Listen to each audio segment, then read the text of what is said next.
ओम श्री गुरुभ्यो नमः। ओम श्री मावदार बाबा जी नमो नमः। आइए मित्रों, आज किसी एक व्यक्ति का ऐसा प्रश्न था। ऐसा तो प्रश्न तो काफ़ी है, मगर मैं एक दो प्रश्न का उत्तर देता हूँ। एक छोटा सा वीडियो बना लेंगे कि मोक्ष क्या है।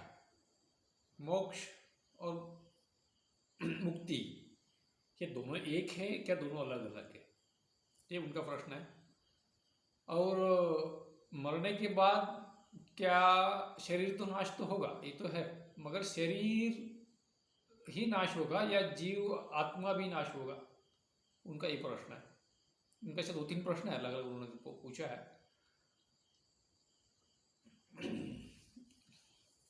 और मनुष्य जन्म क्यों मिला है, इनका ऐसा दो तीन प्रश्न है। हम लोग पहला प्रश्न एक ऐसा लेंगे कि मोक्ष क्या है। मोक्ष क्या कि मरने के बाद मिलने वाला चीज़ है, या क्या है, उसके बारे में विस्तार बताने के लिए उन्होंने कहा है। उनका जो प्रश्न है, हम ऐसा कहेंगे कि मोक्ष तो मरने के बाद मिलने वाला चीज़ नहीं है। मोक्ष मरने के बाद मिलने वाला चीज़ नहीं है। जिंदा रहते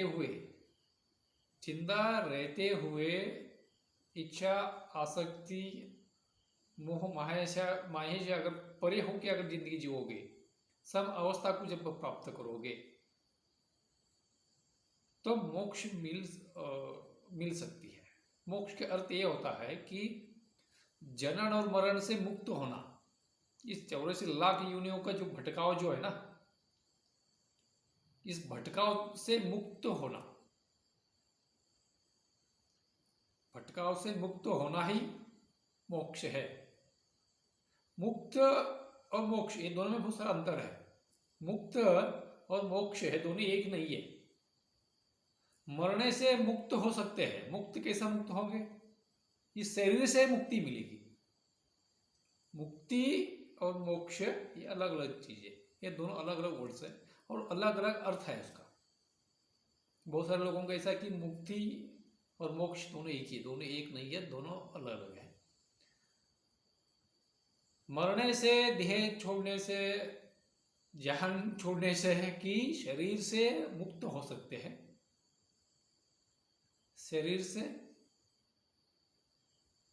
मुक्त हो सकते हैं, मगर मोक्ष नहीं मिलती।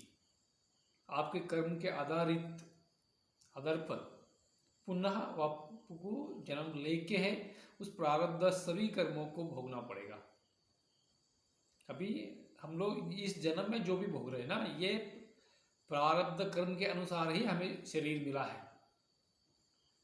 माँ बाप, भाई बहन, मित्र और शत्रु, जितने भी आपके रिश्तेदार जो है, जो आपके जो मित्र है, शत्रु है, ये सभी प्रारब्ध कर्म के आधार पर ही सब चीजें मिलती है और मिला है। इस चीज को समझना पड़ेगा। अगर आप जीवन में जीवित रहते हुए अगर हर इच्छा, आशा और आकांक्षा, मोह माया से अगर मुक्त हो जाओगे, कोई आशा नहीं, कोई इच्छाएं नहीं है, ऐसे इस अवस्था में जब आओगे तो आपको मोक्ष मिल सकता है। तो मरने के बाद मोक्ष नहीं मिलने वाला है। बहुत सारे लोग आजकल मृत्यु को इतना भयभीत हो चुके हैं मरने के लिए। मृत्यु बोलो तो एक प्रकार की उत्सव है। मृत्यु से डरना नहीं है, मृत्यु से डरना नहीं है। ईश्वर हमें जो भी देता है, हमारे कर्म के आधार पर जो देता है, उसे स्वीकार करते हुए आगे बढ़ना चाहिए। जागृत अवस्था में अगर जियोगे तो जीवन में जीवित रहते हुए मोक्ष के भागी बनोगे, निरासक्त होते हुए। कोई इच्छा आकांक्षा नहीं है। जो भी ईश्वर ने हमें दिया है इस जीवन में उसे स्वीकार करते हुए हम जब आगे बढ़ेंगे तो मुक्त भी होंगे, मोक्ष भी मिलेगा। मोक्ष और मुक्तता ये दोनों अलग अलग चीजें। मुक्ति अलग है, मोक्ष अलग है। मुक्ति और मोक्ष ये दोनों एक नहीं है। मुक्ति बोलते इस शरीर से मुक्त हो सकते हैं, मोक्ष की बात अलग होती है। मोक्ष नहीं मिलने वाला। अगर शरीर से अगर मरने से अगर मोक्ष कैसे मिलेगा? मरने से शरीर का नाश होगा, शरीर छोड़ोगे। आत्मा हमारे, आत्मा कभी नहीं मरता है, आत्मा का अंत नहीं होगा। जीव आत्मा इस शरीर से मुक्त हो जाएगा, मरने से मुक्त ही मिले, मुक्त होगा, ना कि मोक्ष।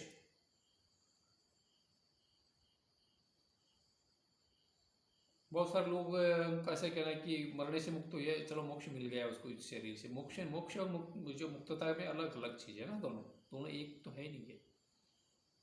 मोक्ष बोलते इस 84 लाख योनि में जो जीव जो भटक रहा है ना, इस चलन चक्र से मुक्त होना ही मोक्ष कहा जाता है। मनुष्य जन्म हम किस लिए मिला? मनुष्य शरीर हमें इसलिए मिला है, ये मुक्त होने के लिए तो मिला है। इस चीज को समझो, मनुष्य शरीर हमें क्यों मिला है? 84 लाख योनि से भटकते भटकते भटकते भटकते हुए इस मनुष्य की शरीर हमें मिला है। जागो, सोचो, जो मनुष्य की शरीर मिलने के बाद हमारे कर्तव्य क्या है? हम क्यों मनुष्य जन्म मिला है? हमें क्या काम करना चाहिए?